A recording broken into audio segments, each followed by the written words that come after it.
Welcome back to the Ready Room. I'm your host, Brittany McLean Campbell, and we are continuing on with our routine of better getting to know some of the athletes en route to the World Championships coming up in just a few short weeks. Those will be happening in Singapore. We'll talk all about it. Also, happy Canada Day to everyone that was hopefully celebrating this week. I've got my special Canadian pride, all just feeling warm and fuzzy for how proud I am to be Canadian this week. Our guest, though, I'm very much looking forward to chatting with. He is a two-time Olympic medalist. He's an NCAA champion. He's a short course world champion. He's a Canadian record holder, and he also happens to be the son of two Cirque du Soleil acrobats. Please welcome Ilya Kharun.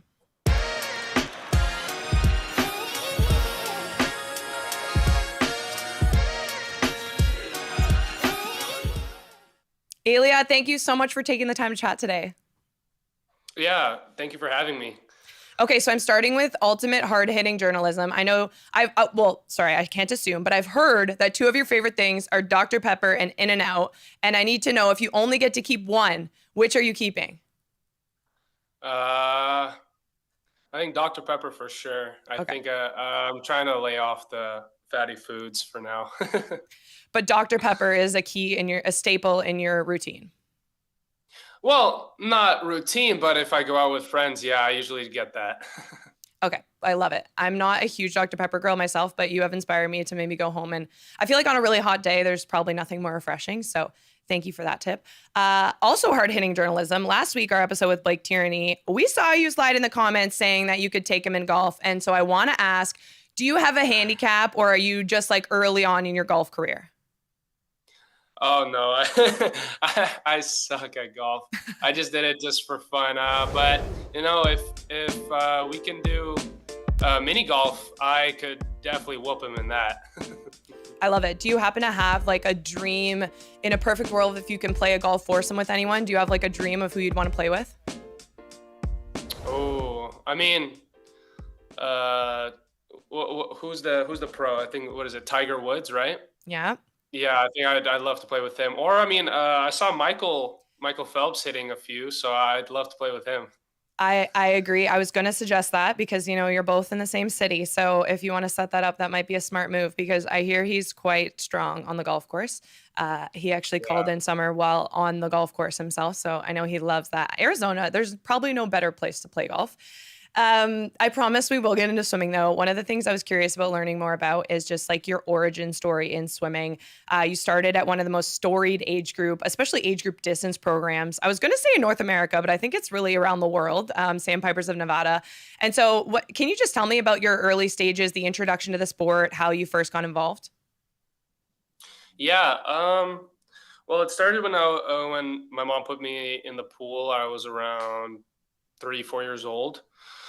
And she thought I looked pretty good in the water, and we went to our first club team, which was Sandpipers. I was around 5 years old. They do like little tryouts, and I kind of like started to break their team records slowly but surely. I'm pretty sure I still hold them, the 10 and under records, so a few of them, and like there's different group stages, I guess. Like I forgot what they're called. They usually do them by color, but I just remember all like the coaches I used to have, and like of course the top two. It's Ron, and then there was Michael. He went to a college now. I forgot which one.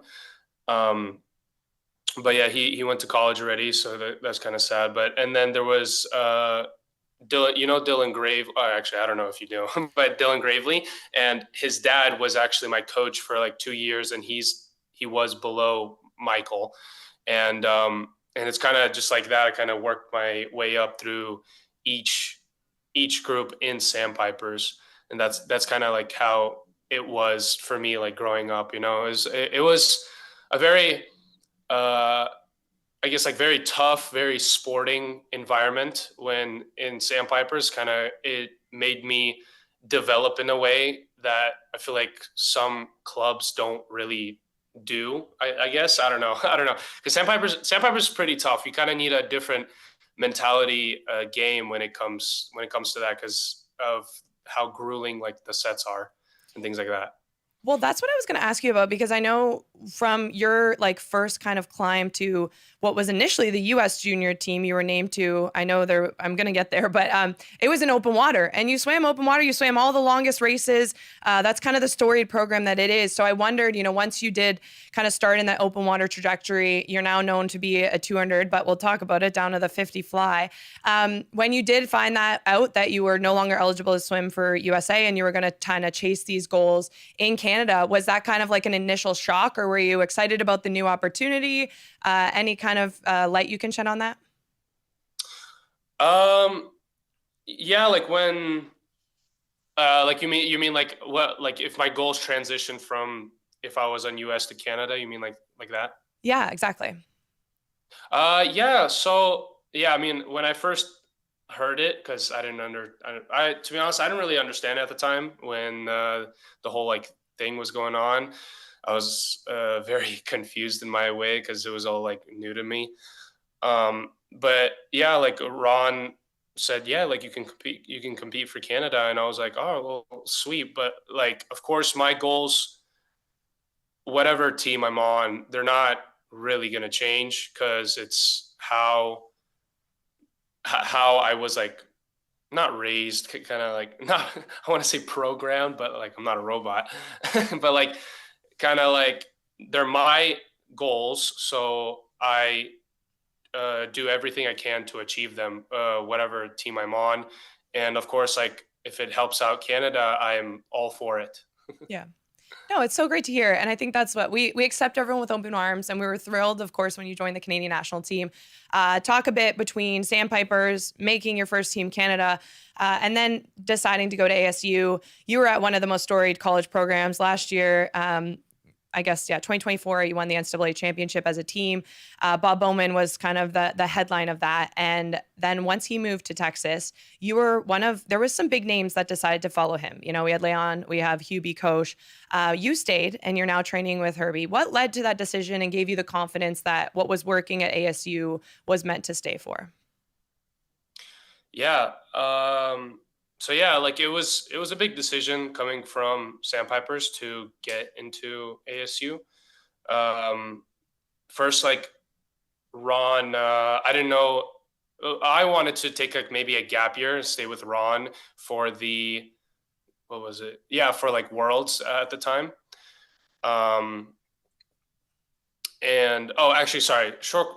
Sorry, first I went to short course Worlds, which was the first time I made the Canadian team, and I was very happy about. But I mean, before the transition from Sandpipers to ASU, yeah, I was thinking of taking maybe staying and taking a gap year, but Ron was like, "Well, you gotta like adjust somehow to college," and he let me go and train there over the summer for Worlds, and it was a very definitely like a different like environment. It was crazy because like college is a lot different than at home because I had to like adjust to how I'm eating, and then I had to cook at the time, and it was a very very big transition for me, and I was like so young at the time, and yeah, no, like at Worlds I didn't really do too bad in Japan.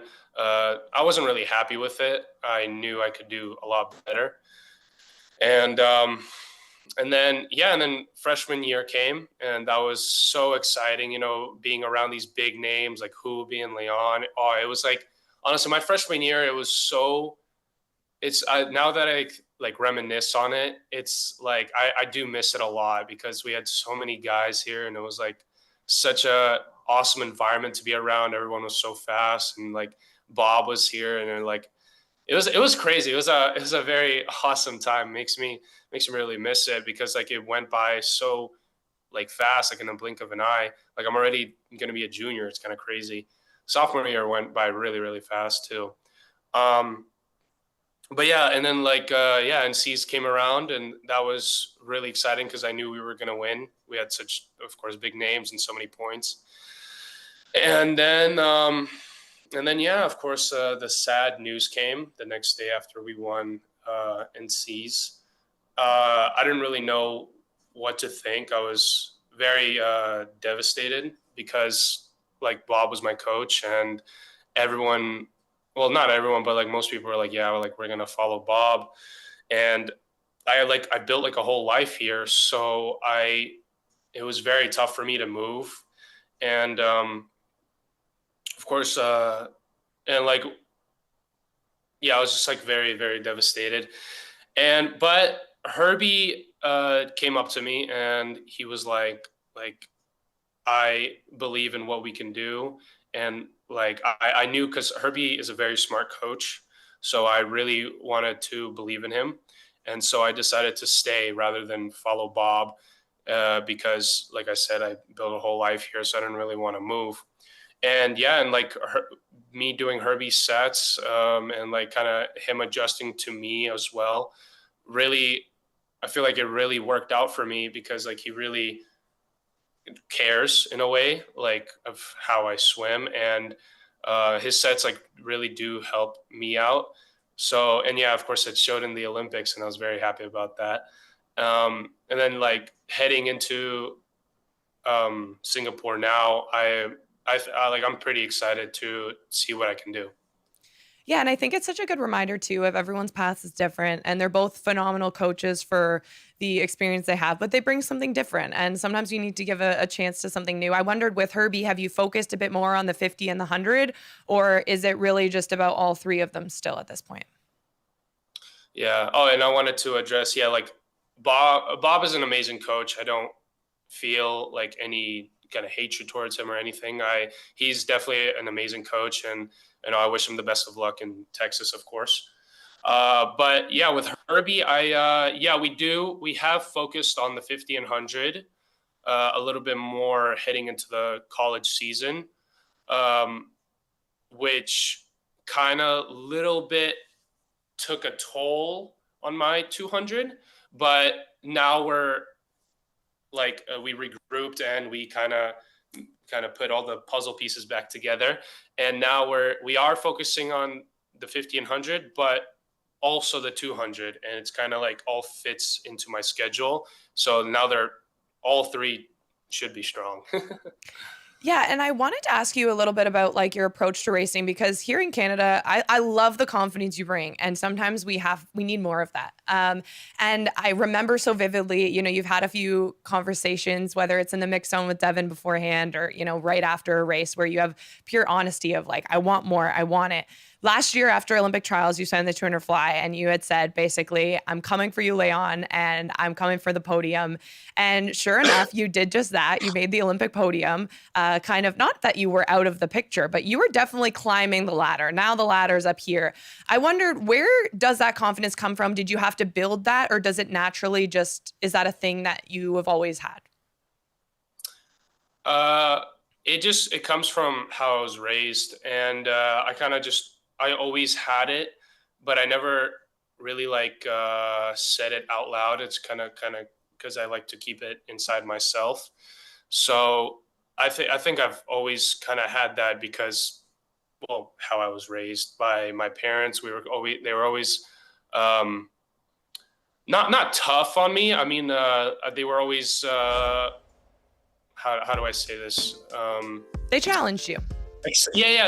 They challenged me, kind of expecting the best from me, and I'm very happy I grew up around in that environment, because it taught me to be the best that I could be, and I'm very and hopefully when I when I have kids one day, I want to bring that mentality upon them as well for how they do in life.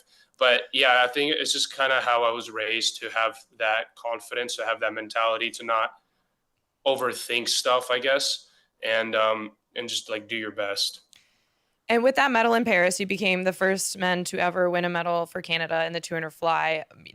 Just a day, I think, later, Summer became the second. Sorry, you're the first ever. You were the male, she was the female. And, you're leaving Paris with 2 Olympic medals. I know you've said, in quick reactions I've listened to from you, you've said it's hard to even let that sink in. Has it sunk in at all that you're a 2-time Olympic medalist? Definitely. It definitely has already by this time. And it's it is crazy. I was looking back at my photos, and I'm just I was like, wow, like that was such an experience. And so like it just brings me a smile to my face that like happened. And it's just so exciting. And I have to ask about, speaking of photos, you've multiple times after races done this like shh motion. Is that for the doubters? Is that for the haters? What's it for? Yeah, when I did that at Pro Series, yeah, it was because after the two fly there, like I was literally just coming off short course season, so like we didn't do much two fly training yet, and like and then I showed everyone in the one fly, so yeah, I kind of just shushed all the doubters out there. I love it. I didn't know you had any doubters or haters, but I'm here to help you combat them. We're ready for more. Before we let you go today, I do want to ask about Singapore. Let's look ahead a little bit. You're now done the trials. You checked the box. You qualified for the 50, the 100, and the 200 fly. How did you feel overall about how things went in Victoria and looking ahead to what you have ahead at World Championships? Everything in Victoria was like pretty good, I would say. Like I didn't do like a full-on taper, like only like a couple of days. So I am very happy with how I did. And I just kind of like I can't like wait for more. There's definitely a lot more improvement I can do, and I know I can do that in Singapore. And I'm very happy like that. Like I'm very happy that I get a chance to show that I have more. But I'm excited to race everyone. I think it will be really exciting. Well, you've said it before when you're chasing records. You broke the Canadian record by quite a lot at trials. I know you short course said you were coming after Ponty's world records. Are there any teasers you can give us about goals you have for Singapore, whether it's times or placings at all? No, I don't think You're no gonna keep teasers those this ones. time, but Okay, no fair enough. teasers this time. But I'm just gonna go out and do my best. I'm excited to race all the fast guys. I know everyone's gonna be ready. And knowing that you're always charging, you always say, you know, I'm charging for the top. I want to be the best. Like you're really strong-willed in that perspective.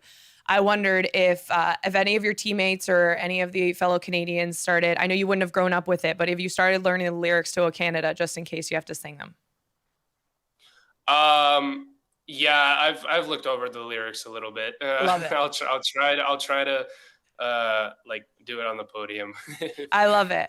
If you do get to that moment, that's the first thing I'm going to think about. I'm like, everybody support Ilya because we take for granted we learn it through school when we're growing up, and you didn't have that privilege. So rely on your teammates to help you. Before we let you go, we have a fun segment called No Cap. So if you don't mind, I'm going to pull a nice little question out of our. Apparently, these are retro swim caps, which I'm kind of bummed about. I didn't know I was that old, but apparently I am. So this is our No Cap segment, which you are a Gen Z. So all we ask here is that we get an honest answer. Let me see. Okay. Oh, this is fun. Who is the most famous person in your phone contacts? Leon. That's a pretty good famous person to have in your phone contacts, though. Or Michael Andrew, either one. Fair enough. Another big superstar. But you have some really great people in your corner. You talked earlier about, you know, Phelps is in Arizona if you ever need to play a round of golf. Knowing you likely have a few of the Canadian stars in your phone contacts as well. Well, we really appreciate your time today. We're going to be rooting for you going into this summer's World Championships. Of course, if you're not already aware out there, all the coverage will be here on CBC Sports. The meet starts on July 26th in the evening. So the first final session is going to be July 27th over here for us fans. And we can't wait to break it all down. Enjoy the last bit of training. I hope you have fun on taper, and we appreciate your time, Ilya. Thank you so much.